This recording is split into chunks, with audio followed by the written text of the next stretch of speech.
सरदार लजपाल मदीने जा घोट सल्लल्लाहु अलैहि व आलिहि वसल्लम जन मस्जिद नबवी शरीफ जे तरफ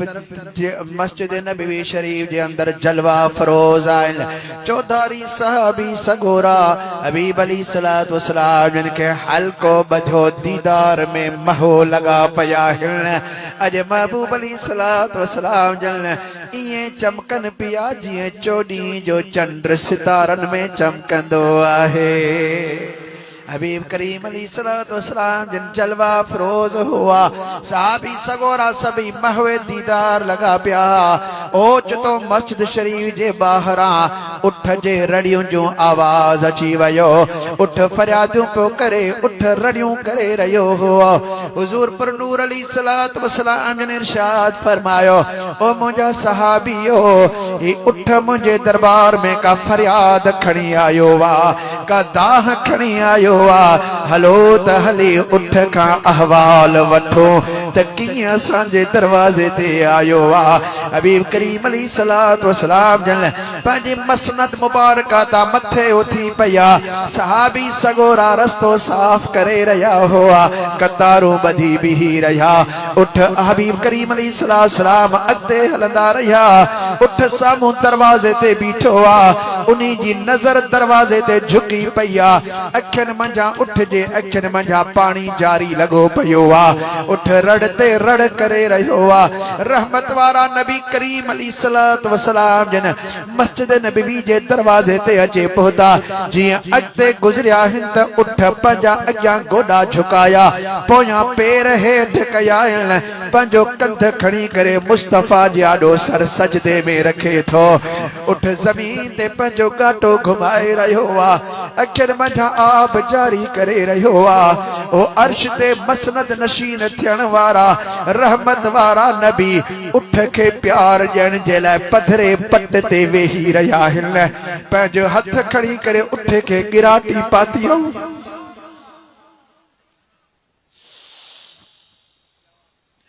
सहाबी सगोरा यो मंजर ॾिसी करे हैरान थी वया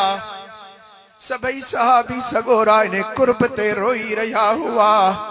असां त इंसान ज़ात सां भी प्यार नथा कयूं पर रहमत वारा नबी अॼु जानवरनि सां प्यार फरमाए रहिया आहिनि। हबीब करीम अलैहिस्सलातु वस्सलाम जिनजी ज़ात बाबरकात उन उठ के गिराटी पाए करे इरशाद पे फरमायो त उठ पंहिंजो अहवाल ॾे उठ पियो अर्ज करे त क़िबला के आसने उम्मीदनि जी झोली खणी करे अवां जे दरवाजे ते आयो आहियां सोना का फरियाद भी खणी आयो आहियां सोचे आयुसि त केतिरियूं ई ॻाल्हियूं कंदुसि पर मुंहिंजा सोना जॾहिं तव्हां जो दीदार थियो अवां जो कुर्ब मिलियो आ त मूंखां सभई ॻाल्हियूं विसरी वयूं आहिनि।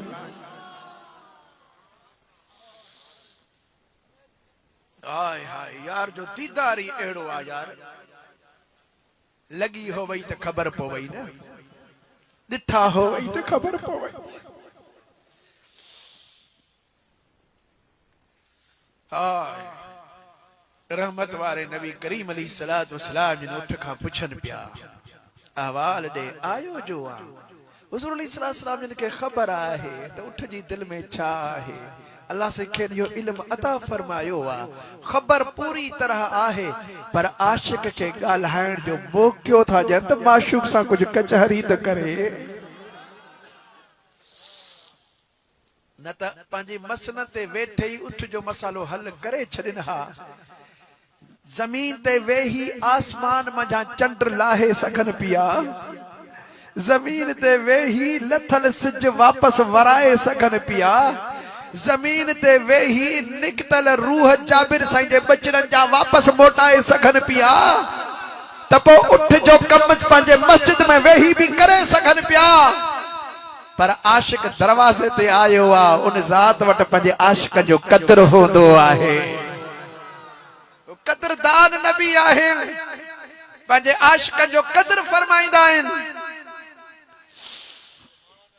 पान करीम अलैहिस्सलातु वस्सलाम जिन फरमान पिया बयान कर अंदर जो अहवाल कर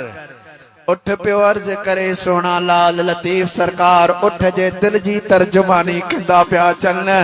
किबला सही रात का वठी सोचा पियो ते चेतारे चवंदिया स मां त ॻाल्हियूं सब सजण खे पर जॾहिं मुंह मुक़ाबिल थियास त वयूं सभई विसरी किबला केड़ा अंदर जा अहवाल बुधाया पर जे वरी शफ़क़त जी नजर थी त गाल याद ब अची वैया किबला मां फिलाने जो उठ आया वो तवा जी दरबार में हिन वक्त में भी मौजूद आ हाने उठ इया गालाए रहो आ जिए एक बे सा असा पाण में गालाए रहा हो उठ जी गाल सबई बुधी रहा भी आए जुबान सा उठ हाने गुड़गुड़ न थो करे बल्कि गालाए रहो आ सबई सा भी सगोरा भी बुधी रहा हुआ उठ फरियाद तो करे किबला मां फिलाने जो मुझो मालिका मां उन्हीं जो उठ आया जदा मां जवान हो मुंह में ताकत हुई मुझे मथा लड्डू भी खयई तो मुझे मथा वजन भी खई तो मुखे सफर भी करायई कदे भी मु उज़र को न दिनो हाने जदा मां कुराड़ो थी वियो आया जो पछकी थी वया डाठो ए दंद मुजा उखड़जी चुका हिल गोडन जी मिख खत्म थी चुकी वजन खण जेड़ो हाने कोन थियो आया सफर करण जेड़ो हाने कोन थियो आया अज रात मुझो मालिक पंजी घरवारी सा कचहरी कंदे कंदे मुझी गाल कढी वरतई ऐ घरवारी के चवे पियो तो उठ कम जो कोन रहो आ हाने असा उठ के कोहदासे उठ के खाई छडीदासे जो कमकार न थो करे सके ओ मुझा सोना मा तवा जी दरबार में आयो आया त मुखे पंजे मालिक जे मौत का बचाए जिंदगी वठी दियो सोना मुखे चुरी जे मौत का बचायो मुखे जिंदगी वठी दियो मां तवा जी दरबार में सवाली बनजी आयो आया हो दरबार भी एड़ी आ हजरत लाल लतीफ सरकार से अले रहमत इरशाद फरमाइंदा हिंद राणे कना रात यार नौनिया पो आयो लधी सू लतीफ चवे दातर कना डात हु को न पूछे थो जात जेके आया से अघी वया हथ मथे खड़ी करे बुलंद आवाज़ सा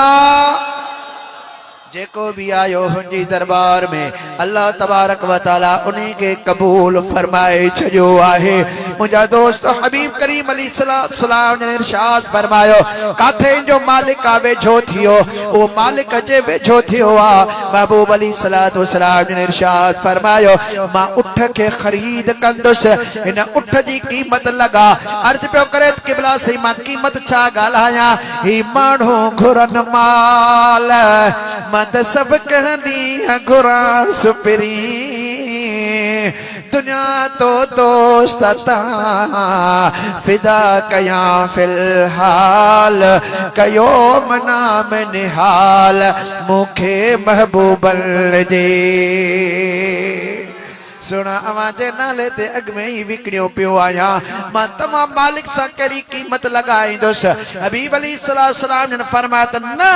जरूर तो के कीमत लगाइणी आ हबीब करीम अलैहिस्सलाम ने बिन असाबन के हुक्म फरमायो तमा जो इंसाफ कयो उठ केतरो लहे अर्ज कयो किबला हेतरो उठ लहे पान करीम अलैहिस्सलाम ने मालिक के इरशाद फरमायो छा तो इनी बहा ते असा सा राजी आई तो उठ खरीद कयो असा तो के उठ जी कीमत देई छजो अर्ज पियो करे किबला मां इने कीमत के छा कया बस मुजी गुलामी कबूल कयो हबीबन फरमात न मूसा सौदो करनो आ अर्ज पियो करे किबला मो कबूल कयो आहे हबीब करीम अलैहिस्सलाम ने हुक्म फरमायो असा जे हवेली पाक ता इने जी कीमत आंदी वने सा भी सगोरा उभा थी बिही रया अर्ज पिया कंद किबला असा कीमत दींदा से असा कीमत दींदा से नबी सही फरमायो तो तव्हां जे दरवाजे ते ताही कोन आयो वा हे रहमत वारे जे दरवाजे ते ताही आयो वा कदर भी ओही कंदो तो खरीदार भी उठ जो मदीने जो घोट आहे। नारे तकबीर हथ मथे कर जोर से नारे रिसालत, नारे तहकीक, नारे हैदरी, नारे पीर दरबार आलिया वीर शरीफ मुर्शिद साहब मुफ्ती खलील अहमद जान सरकार जी आमद। भाई हथ मथे कर जुमी सरकार जी आमद, महबूब जी आमद, मदनी जी आमद, मक्की जी आमद, सोहणे जी आमद, लजपाल जी आमद। बिनी जहानन जा सरदार लजपाल मदीने जा घोट सल्लल्लाहु अलैहि व आलिहि वसल्लम जन कीमत पंहिंजे ज़िम्मे फरमाई। पाण इरशाद फरमायो त उठ दी नकेली कढ छोड़ो, अज को बाद उठ को केर नकेली न लगावे, उठ को केर डावण न देवे, उठ दे मथों केर पलन भी न रखे, उठ दे मथों केर कजावा न रखे, उठ को केर नारज न हलाए। अज मैं रसूलुल्लाह उठ को आजाद कर छोड़िया है। उठ बागा च खमदा वते, उठ फसला च चरदा वते, केर भी मेरे उठ को काबू न करे, मेरे उठ को केर अपनी जमीन चो भी न तड़े, अपने बागा चो भी न तड़े। ओ उठ जना इया गाल जो बुझिए, उठ वल भी हर कदम दे मथों अपना कंध रखा है, सजदे करण को पीछे अपनी गिची मथे चाती है। उठ जोर नाल गुड़ गुड़ कीतिए, हबीब करीम अलैहिस्सलात व सलाम अपने रहमत वाले हथ मथे चाहते न। उठ गुड़ गुड़ करेंदा खड़ा है रहमत वाला नबी, आमीन आमीन खेंदा खड़ा है।